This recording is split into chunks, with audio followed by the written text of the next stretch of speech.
Bonjour et bienvenue à ma formation de Blender, un logiciel de création et animation 3D. Blender est un logiciel gratuit ainsi que libre d'accès. C'est un logiciel incroyablement puissant, utilisé par des amateurs comme les professionnels partout dans le monde.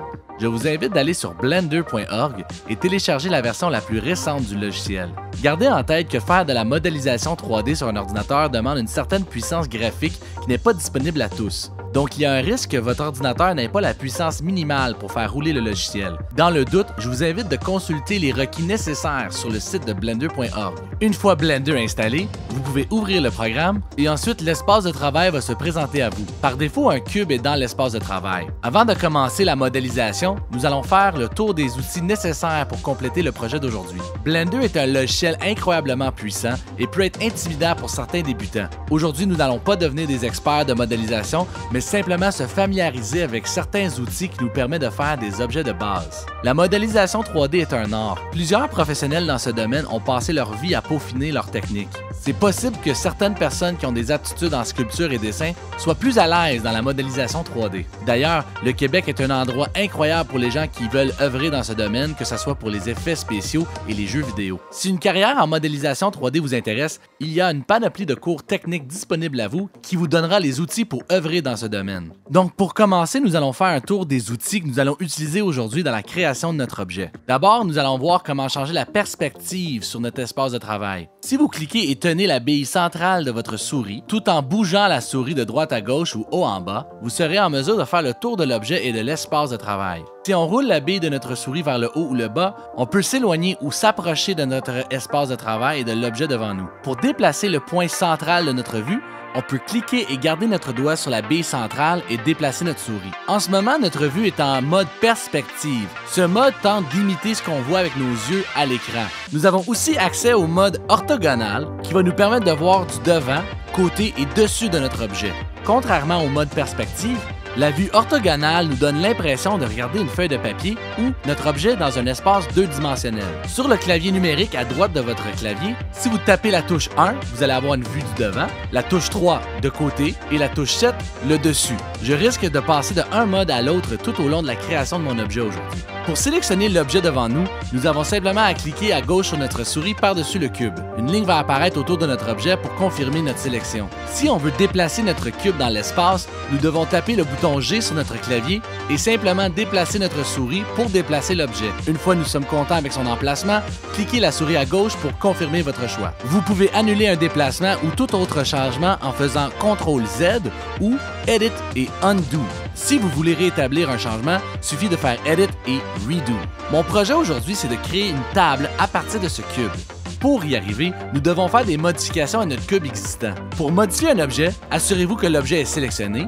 Ensuite, allez en haut à gauche de l'écran et sortez du mode Object et allez dans le mode Edit.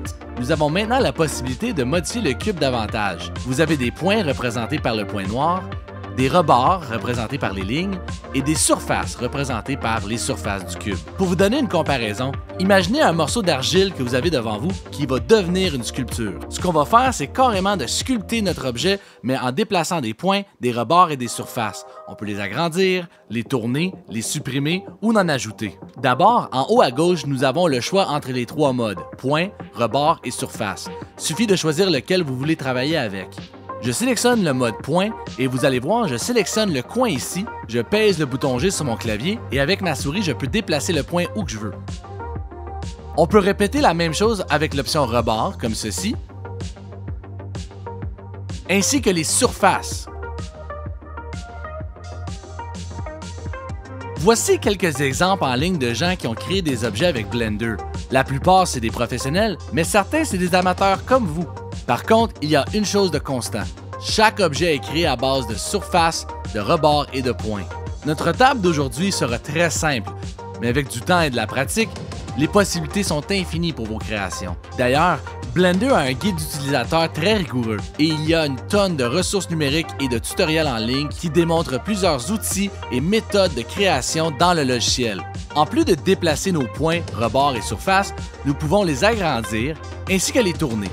Pour agrandir un point, rebord ou une surface, il suffit de cliquer sur celui-ci et ensuite de taper le bouton S sur votre clavier. En déplaçant votre souris, votre rebord ou votre surface va s'agrandir ou se rapetisser au besoin. Une fois que vous êtes satisfait de votre changement, cliquez votre souris à gauche.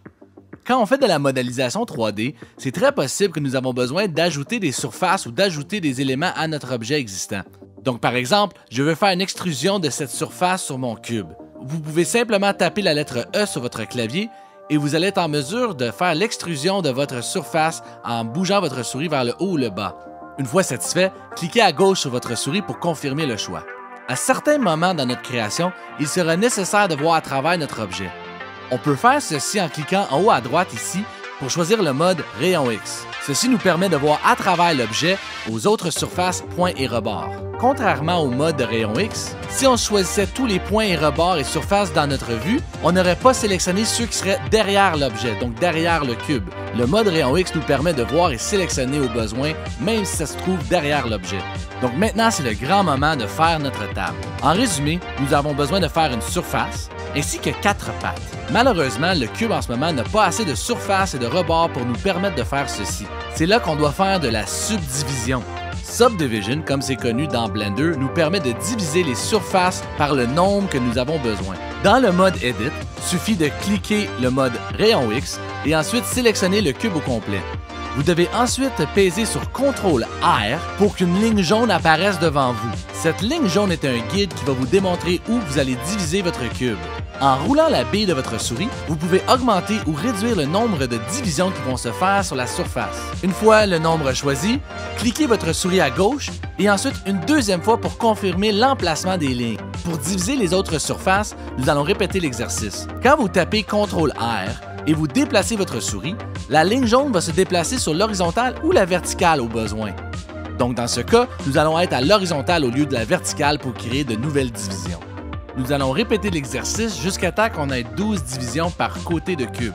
Comme vous pouvez voir, nous avons plus d'options pour modifier notre cube pour créer notre table. C'est le moment de créer notre table. Vous allez peser sur le bouton 3 de votre clavier numérique pour mettre la vue orthogonale de côté. Ensuite, vous sélectionnez les 4 points du dessus du cube et vous tapez la lettre G sur votre clavier et avec votre souris, vous descendez les points vers le bas. Nous allons répéter l'exercice en sélectionnant aussi les points en dessous de la ligne déplacée jusqu'au moment où nous avons une forme rectangulaire. Pour la prochaine étape, vous pouvez enlever le mode Rayon X et de mettre l'angle de vue en dessous de la forme rectangulaire. Ensuite, cliquez sur le mode Surface et choisissez les 4 carrés au coin de la table.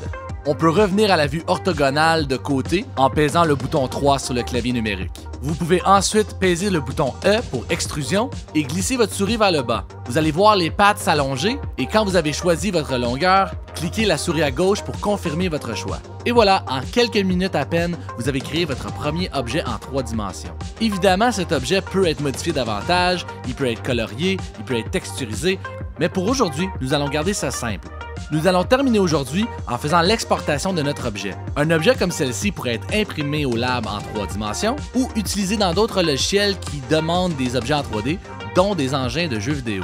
Il suffit de cliquer File, ensuite Export et choisir le type de fichier OBJ qui veut dire Objet 3D. On choisit où on veut faire la sauvegarde, on lui donne un nom et le tour est joué. Si jamais vous voulez recommencer un nouveau projet, il suffit d'aller sur File, ensuite New. Et si vous voulez enregistrer votre projet pour y travailler plus tard, vous pouvez faire File et Save. Encore une fois, vous choisissez l'emplacement de la sauvegarde et vous y donnez un nom à votre projet. Et c'est tout pour aujourd'hui pour la formation de Blender 3D. Encore une fois, si la modélisation 3D vous intéresse, je vous invite d'aller visiter les ressources en ligne, dont les tutoriels et le guide utilisateur de Blender. Si vous avez des questions, vous pouvez faire un tour au lab ou m'envoyer un courriel à lab@ville.vaudreuil-dorion.qc.ca. Passez une belle journée et à la prochaine!